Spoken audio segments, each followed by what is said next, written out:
subject hydrology, chapter hydrology basics, topic rainfall and measurement of rainfall. So now students, on this topic let us discuss about the rainfall and measurement of rainfall, right? Now in the previous video, previous lecture, what we discussed about the water budget equation. In the water budget equation I told you about the precipitation, right? So precipitation can be in the form of anything. So precipitation can be in the form of rainfall, it can be in the form of snow also, it can be in the form of hailstorm also, in the form of drizzle also, and there are some other can be forms of precipitation. But what we are basically concerned with is about the rainfall, right? So now let me tell you how rainfall is happening, right? Or how the precipitation is actually happening. So what is happening is that you know that due to the water vapor, they go up, right? The water vapor, they go up, and in the atmosphere what we have you can say sufficient nuclei. From where that nuclei comes? That nuclei comes from the combustion, right? For example, there is some forest fire, right? There is some combustion, right? So that smoke, it goes to the atmosphere, right? It aids to the condensation of the water molecules, and there should be sufficient environment condition also. There should be sufficient air also. There should be sufficient, you can say, weather systems also, so that precipitation comes down to earth, right? So it is a very long process, right? How the clouds are formed, how the condensation of that water molecules take place, right? How the nuclei, they go to the clouds, right? You know that the clouds are heavily charged, they are heavily negatively charged actually, right? And due to that, lightning and thunderstorms that also occur, right? But we are not going too deep in that. But first of all, I would like to tell you that the precipitation can be of, you can say, many types. So first type is rainfall, which we'll be studying. First is rainfall, right? So types of precipitation. So types of precipitation. It can be rainfall, which we'll be studying, right? Rainfall. And you must have studied that. We are saying that now today there will be heavy rainfall in Mumbai. Today there will be heavy rainfall in Kerala. So what does that heavy rainfall and medium and light rainfall actually means? So let me make you understand. Now the rainfall, it is usually expressed in millimeters per hour. Millimeters per hour. It can be centimeter per hour also, but usually we are expressing a rainfall in millimeter per hour. So it is known to be a light rain. Light rainfall if the intensity is denoted by I, right? The intensity of rainfall in millimeter per hour is 1 to 2.5, is 1 to 2.5, right? Then it is known as the light rainfall, right? Now second comes about the moderate rainfall. Moderate rainfall. So it goes from 2.5 to 7.5 millimeters per hour. It is known as the moderate rainfall. The third one is the heavy rainfall. Heavy rainfall. So heavy rainfall, when you have intensity greater than 7.5 millimeter per hour, it is known to be a heavy rainfall. And these three questions have been asked in examinations. So you have to learn these values. 1 to 2.5, 2.5 to 7.5, more than 7.5 millimeter per hour, and what is the category of that particular rainfall. Clear? Okay. So now the next thing is, what is the size of rainfall? You must be seeing that sometimes we have bigger drops, sometimes we also have very small drops. So the size of rainfall, the size of rain, it varies from 0.5 mm to 6 mm. 0.5 mm to 6 mm. That is the size of your rains. Clear? There can be some other forms of precipitation also. There can be, apart from rainfall, you can also have drizzle, right? You can also have drizzle. Second one is drizzle. Drizzle. So drizzle, I can explain a very light rainfall, very light rainfall. So the intensity of rainfall is less than, right? The intensity of rainfall in drizzle is less than 1 millimeters per hour. 1 millimeters per hour. So very thin and very light rainfall, that is known as your drizzle, right? And the size, it usually it is also less than 0.5 mm, right? The size of the drops, it is also less than 0.5 mm. Then you can also have snow in the form of precipitation. Also you can also have snow. Let's write snow, right? You can also have your you can also have your hailstorm or hails, right? You can also have, apart from hails, now what are hails? The bigger drops, right? For example, in Delhi, in northern parts, we have hailstorms also. So the diameter of the hails, they are generally greater than 8 mm. So more than 8 mm. So that form of, you can say, precipitation is known as hail, right? We can also have, you can say, apart from drizzle, we can also have glaze and sleet also. We can also have glaze, we can also have sleet, right? No need to go deep inside it, but this is important because this question has been asked in theoretical examinations. Clear? And the size of the rainfall is also important, right? So I hope that you have understood the types of precipitation. Now I told you that there should be, you can say, a particular weather system for precipitation, right? Because if the weather is normal, you can see that you can see in your normal life also we have a lot of clouds, but they do not rain, right? So there should be, you can say, a particular, you can say, weather system for precipitation. Now what are the types of weather systems? Now let us understand the types of weather system.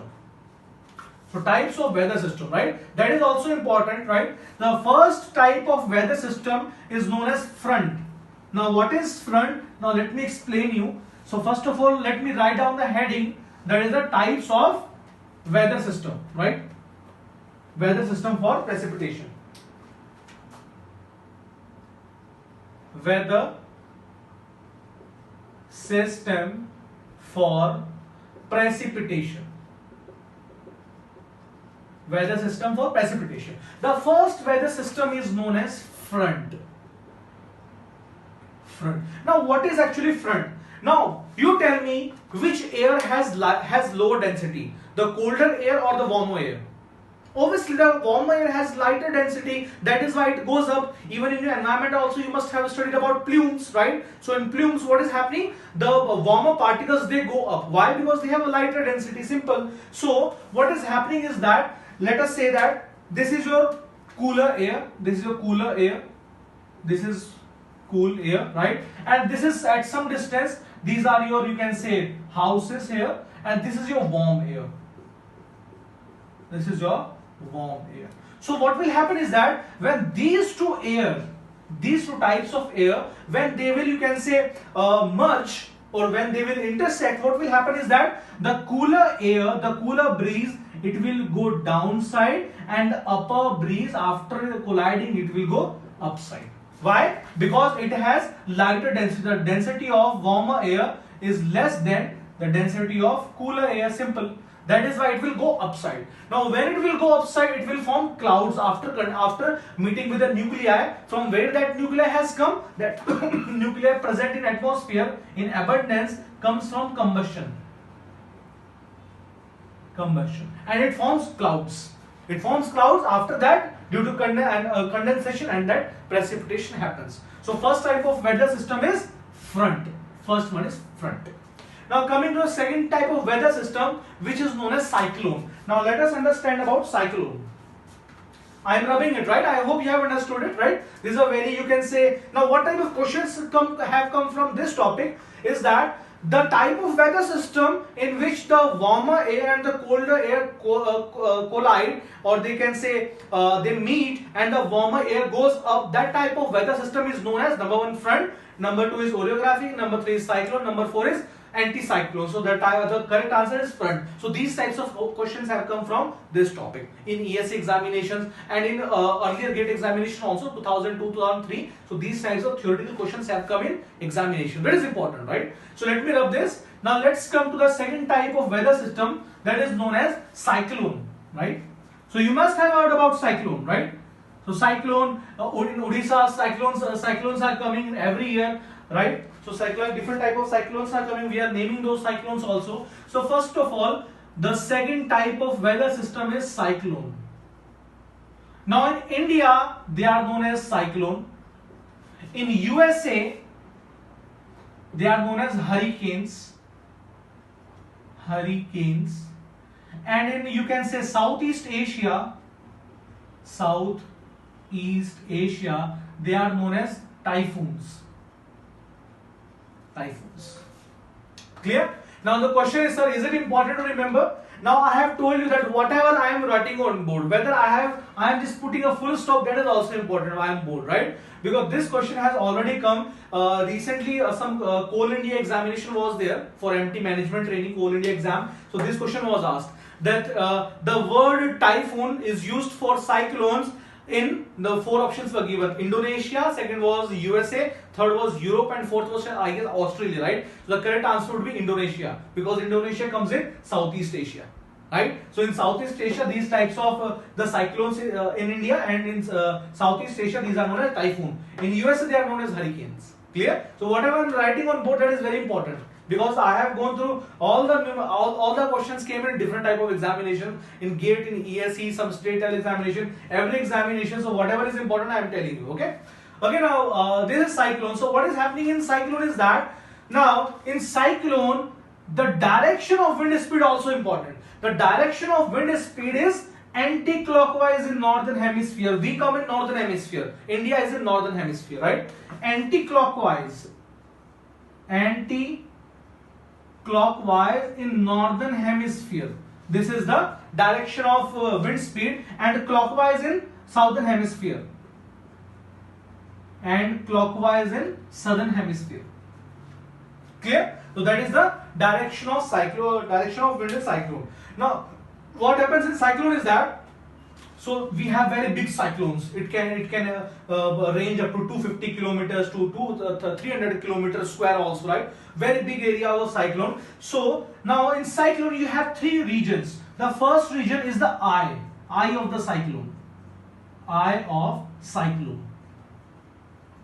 Eye is the middlemost portion of cyclone, right? For example, this is your cyclone. The cyclone is happening over a very large area. So this middle portion of the cyclone is known as eye of the cyclone, right? Then you have the medium part of cyclone. Medium part. This is the medium part of cyclone, right? Which is equidistant from the outer portion and the inner eye of the cyclone. And third, we have the outermost part of the cyclone, right? Third one is the outermost part. Outermost part of cyclone, right? This is not important, the parts of cyclone, but what is important is, which has been asked in examination very frequently, about the direction of speed and the pressure. Now let me tell you about the direction of speed and pressure by drawing a graph, right?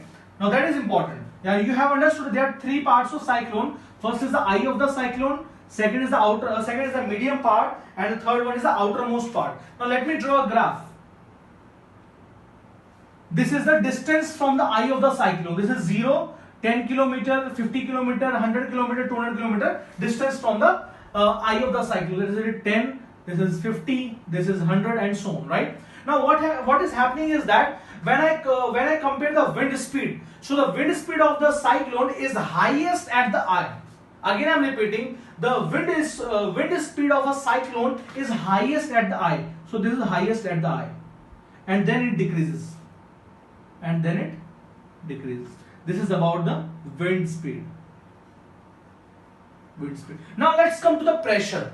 So the pressure at the eye of the cyclone is lowest, right? Again I'm repeating, the pressure at the eye of the cyclone is lowest, and when you go away from the eye of the cyclone, the pressure increases, right? Now when you go away from the eye of the cyclone, the pressure it increases. Here also and here also. Now let's come out about the rainfall. This is your pressure. Clear? Now let's come to the rainfall intensity. So at the eye of the cyclone, if the rain intensity is high, then it decreases to the medium zone, and then it again increases. Right? So at the medium zone, it has the least intensity, right? And at the outer also, it has very high intensity, and at the eye also, it has very high intensity. This is the intensity of rainfall. Eye. Intensity of rainfall. This is pressure, this is wind speed. So this question has been asked in examinations, that as we go away from the eye, which of the following increases, which of the following decreases, right? What will happen to the wind speed when we go away from the eye and if we come towards the eye, what will happen? So these questions have been asked about cyclones. Clear? So this was important about the intensity of rainfall, about the pressure, and about the wind speed also. Clear? So I hope that you have understood about the cyclones. Clear? Now cyclones are also of two types. First one is a tropical cyclone, another one is the extratropical cyclone. First one is tropical, and then we have the extratropical also. Extratropical cyclones also. No need to worry about what is tropical, what is extratropical. Just have in mind that the rainfall intensity of an extratropical cyclone, the rainfall intensity of an extratropical cyclone, it is, you can say, for a higher duration as compared to for the tropical rainfall. For example, let us say a tropical rainfall, let us say it has a rainfall intensity for about, let's say, 2 hours. The extratropical cyclone will have a rainfall intensity of 5 hours or 6 hours or 7 hours. So the duration of rainfall intensity is higher in the case of extratropical cyclone. Simple. Clear? Now, the next thing is that when the cyclones, they are very powerful when they are in the ocean. Why? Because this eye of the cyclone is absorbing the latent heat from the oceans, right? Now, what is latent heat? Type of energy. Just understand that the cyclone is taking energy from the oceans, from the latent heat from the oceans. Now, when they will go to the land, what will happen? There is no source of energy, because the cyclones were taking energy from ocean, but when the cyclones they meet the land, what will happen? Now, initially they are at very high force, but there is no source of energy. After some time, 1 day, 2 days or 3 days, they disappeared.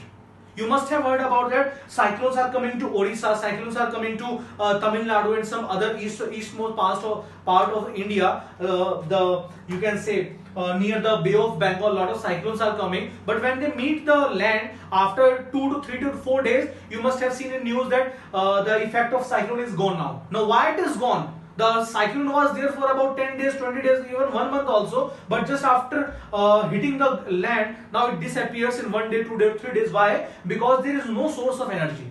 When it was in the ocean, the source of energy was the latent heat from the ocean. But when they meet the land, there is no source of energy. So after 1 day or 2 days or 3 days, they disappear. So this is important, that the source of energy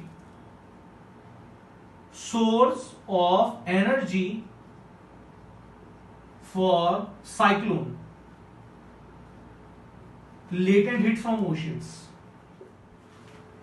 So we have already discussed about the frontal one, right? We have discussed about your cyclones also. We have discussed about, now the third, and cyclones is of 2 types, tropical and extratropical, right? Now the third type of weather system we have is about the anticyclones, right? So in case of cyclones, so there is only one difference between cyclones and anticyclones. In case of cyclones, the direction of velocity of wind was anti-clockwise in northern hemisphere and clockwise in southern hemisphere. But in case of our anticyclones, it is vice versa. It means that in the northern hemisphere, we have clockwise movement of wind.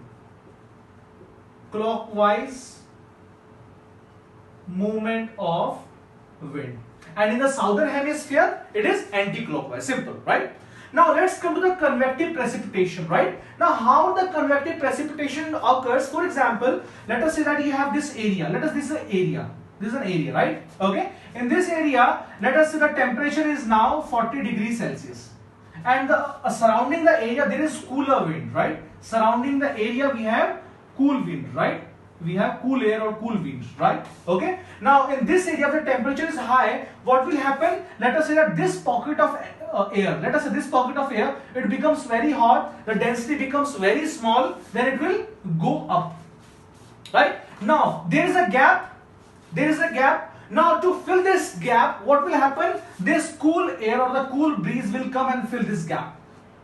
Clear? Similarly, it will happen, right? Similarly, here also the warm air, it will go up. Here also the warm air will go up, and the cool air, it will come and fill the gap, right? And if the environmental conditions are favorable, there is much humidity, right? There are many nuclei in the atmosphere. Clouds will be formed, and subsequently precipitation or rain will happen. So this is known as the convective precipitation. Now let's come to the orographic precipitation. Now in orographic precipitation, what is happening is that this type of precipitation happens when there is a big barrier. Let us say mountains, right? It happens usually in mountains or hilly areas. Let us say this is a mountain, right? So there is a mountain. When the wind will come from this direction or that direction, whichever direction. Now there is a barrier. It cannot cross that, right? It cannot cross this mountain, right? What will happen? The breeze will come and here it will go up. Due to this barrier, the breeze will go up. Now if this will go up, what will happen? If it has sufficient humidity or sufficient moisture, so clouds will be formed here. Clouds will be formed and your heavy rains will happen, right? Heavy precipitation will happen. So this is known as the orographic precipitation. Now the questions which are generally asked in examination, and most of I have already told you, but the questions can be like this. The type of precipitation which is for which the mountains are responsible is convective, anticyclones, cyclones, or orographic. The correct answer would be orographic precipitation. These questions have been asked frequently many times, right? Now let's come to the next topic, next portion. Now we have studied how the precipitation is done, how the precipitation is formed, what is the size of rain, right? What are different types of precipitation, different type of weather system. We have already discussed these things, right?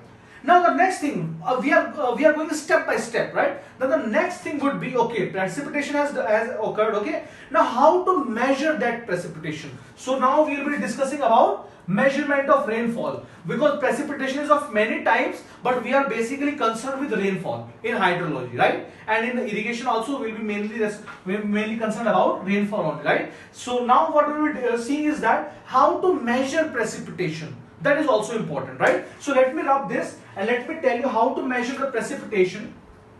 So precipitation or rainfall is measured by an instrument which is known as rain gauge, right? Which is known as rain gauge. In some books or sometimes in examination also, pluviometer are also mentioned, oviometer is also mentioned, and hydrometer is also mentioned. So let me tell you what is that instrument which is used for measurement of rainfall. So rainfall is measured by an instrument which is known as, let me write the other name which we are usually using, that is rain gauge. Rain gauge. And rain gauge is also known as pluviometer. Pluviometer. It is also known as hyetometer. Hyetometer. And is also known as obrometer. Obrometer, right? Okay, whatever you want to call it, but generally we are using rain gauge, right? So rain gauge is of two types. The first one is type 1. So type 1 is a non-recording rain gauge. Non-recording rain gauge. Rain gauge. And we have type 2. Type 2 rain gauge are generally recording type rain gauges. Recording type rain gauge, right? So non-recording rain gauge is also known as Simon's rain gauge. Simon's rain gauge, right? Non-recording rain gauge are many types. First one we have tipping bucket type. Tipping bucket type. We have natural siphon type. Natural siphon type. It is also known as float type. Float type. We also have weighing bucket. Weighing, WEIGHING, weighing bucket type, etc. So a lot of rain gauges are important. Now first of all, let me make you understand what is this non-recording and what is this recording. So in non-recording, as from the name it is clear, so what we have to do? We have to do some calculations manually, we have to do calculations, right? So and in recording gauges, they are automatic, right? They are sometimes clock driven, they are sometimes graph driven also, right? So automatically calculations are done, you already getting graphs, right? But as far as the non-recording or gauges are concerned, in India what we are generally using is Simon's rain gauge. That is very important. This question has been asked in examination, that which of the following is type A or non-recording rain gauge? Simon's, tipping bucket, natural siphon, or this. So people, they get confused with natural siphon and Simon. This is siphon action, siphonage in your fluid mechanics, and this is your Simon. So don't confuse Simon with siphon, right? Many students, they confuse Simon with siphon. I have seen that, right? So whenever non-recording rain gauge question is there, so that is Simon's rain gauge is the non-recording rain gauge, right? So non-recording, what we have to do? We have to do calculations manually. So let me tell you about the, you can say the arrangement of non-recording rain gauge. So you have a bucket here, then this is a container, and on the container you have a funnel, right? You have a funnel. So when rain is falling, so rain will be collected here. You will measure the depth of this rainfall, and you will divide this depth with the time. For example, for 1 hour, for 2 hours, for 3 hours, you will divide it with time, and you will get the rainfall intensity in millimeter per hour or centimeter per hour, whatever you want, right? You will get the rainfall intensity, right? It means that in this we have to measure it manually, and we have to do some calculations manually. So that is why it is known as non-recording. It is not recording on its own, right? So in India, generally it is using very extensively the Simon's rain gauge. I have seen this type of rain gauge when I was in JNK, right? So I have seen this rain gauge very frequently, right? Now the thing is that before establishing any type of rain gauge, whether it is a non-recording or a recording, a few things should be kept in mind. The first thing is that wherever you are installing a rain gauge, that area should be plain at least, right? The second thing is that the height of the rain gauge should not be very high. The height of the rain gauge should not be very high.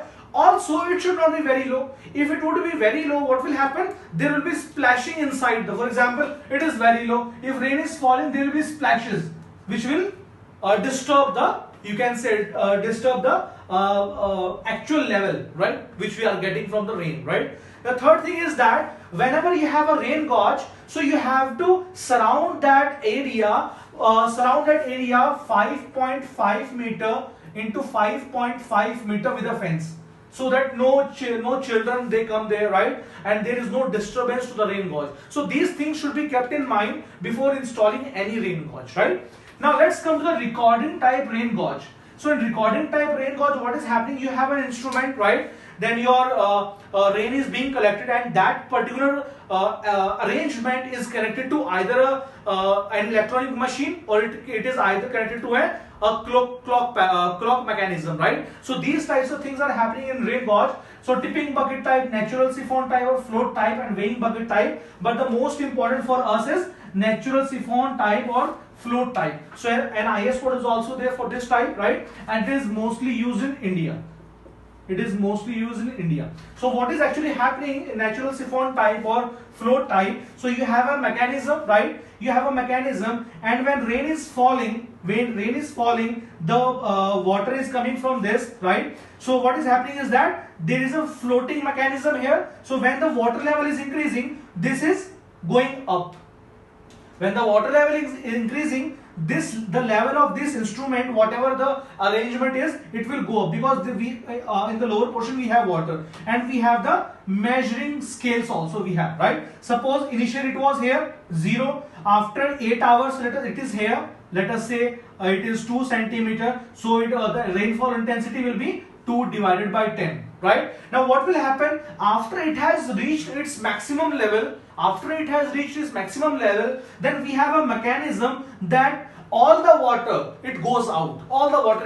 It means that again it will come back to its original position, and the process will repeat itself, right? Now if you draw the graph of siphon, natural siphon type, the graph would be like this. Right?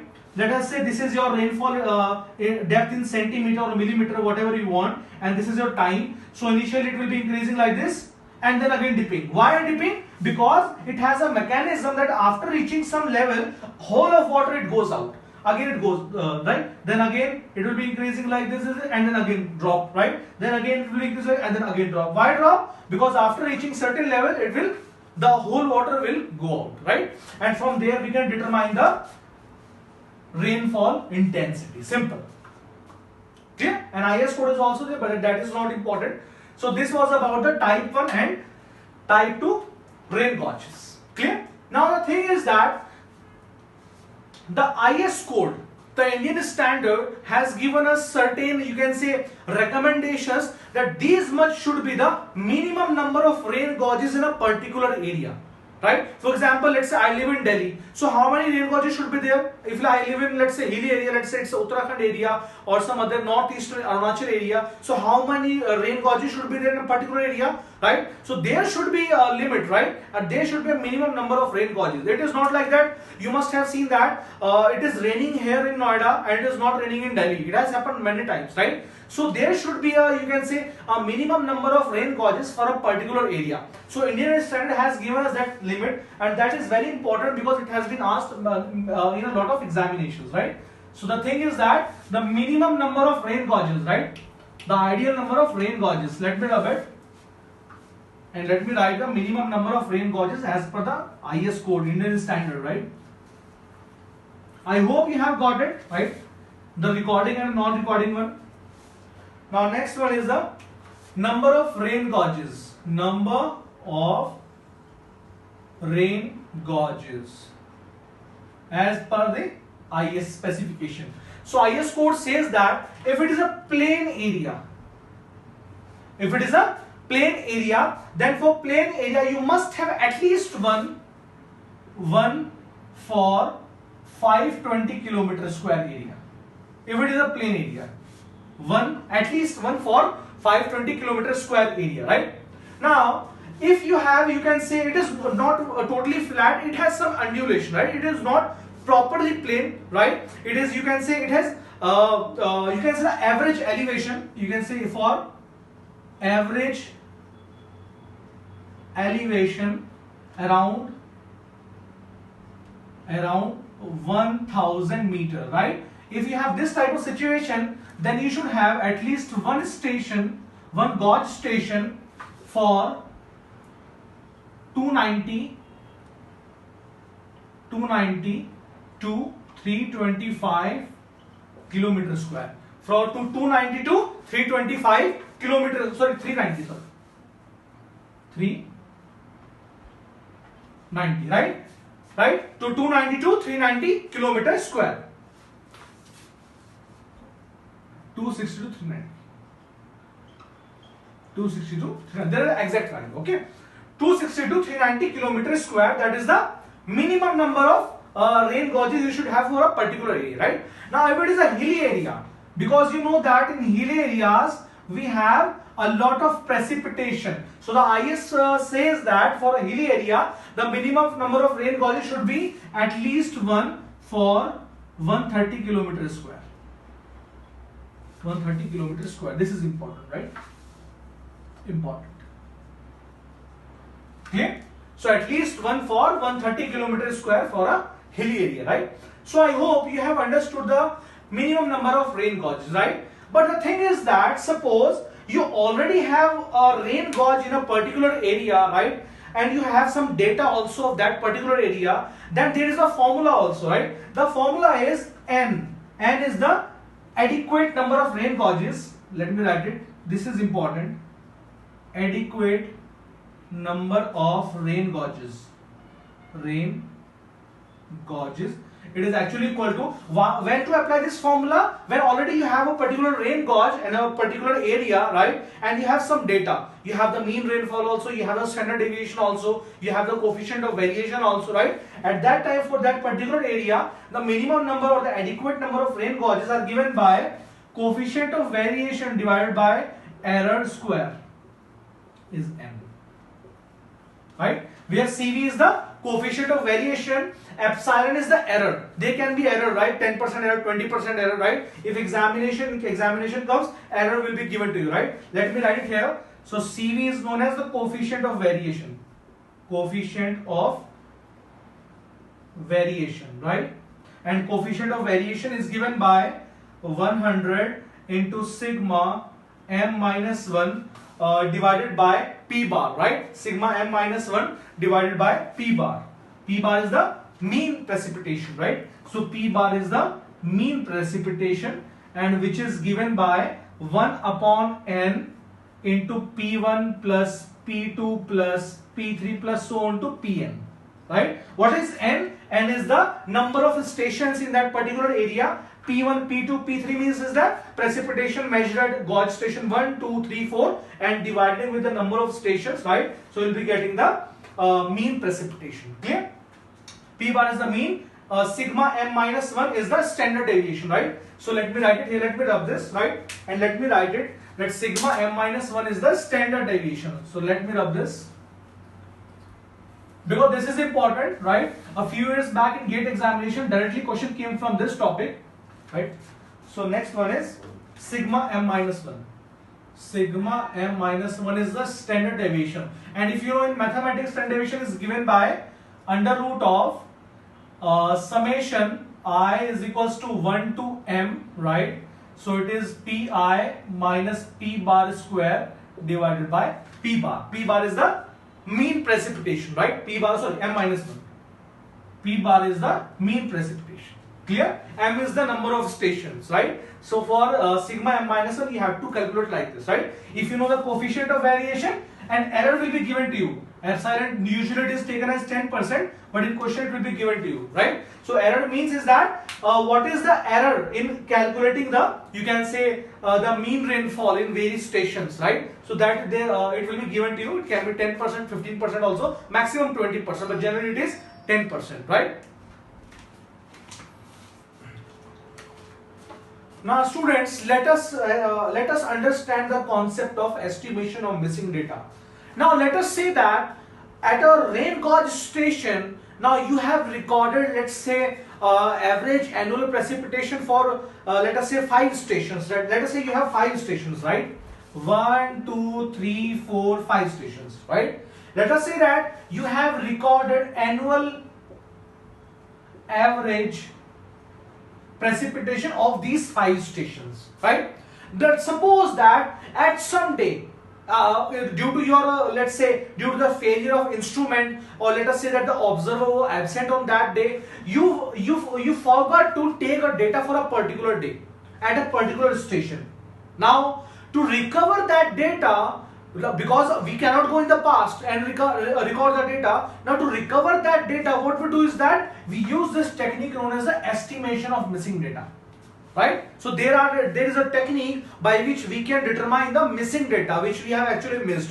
Either it can be due to the instrument failure, or it can be due to your negligence of the observer also, due to that also, right? Now if the data has been missed, then it can be determined by using you can say 2 formulae. The first formula is case number 1. If the average annual data at the particular station X, let us say that for a particular station X we have missed the data, I am denoting it that particular station by X, right? Now if the precipitation at X, right, is less than or equal to 10% of variation, 10% of variation, then at that time the value of X at that station is given by 1 upon m. M is the number of stations, P1 plus P2 plus P3 plus so on to Pm.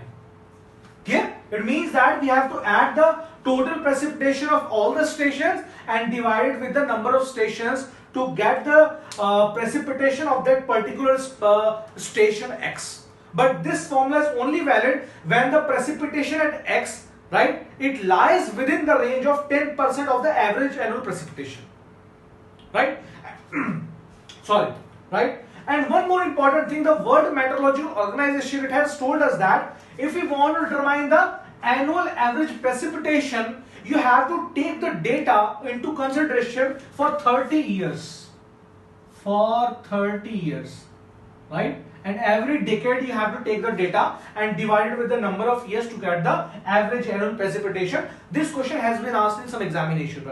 The question was like this: as per the World Meteorological data, the average annual precipitation is calculated for a period of, the correct answer is 30 years. Clear? Now, if the value of P at X station is less than or equal to 10% of the variation, then this is the formula. But if it is greater than that, B. If the variation is greater than 10%, at that time the precipitation at X is given by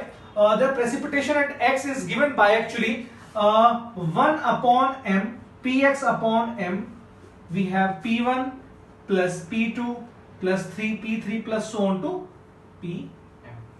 I will explain you. You will further understand this concept when I will be solving one or two numericals based on this concept, right? Because questions have been asked in GATE examination also from these two forms, right?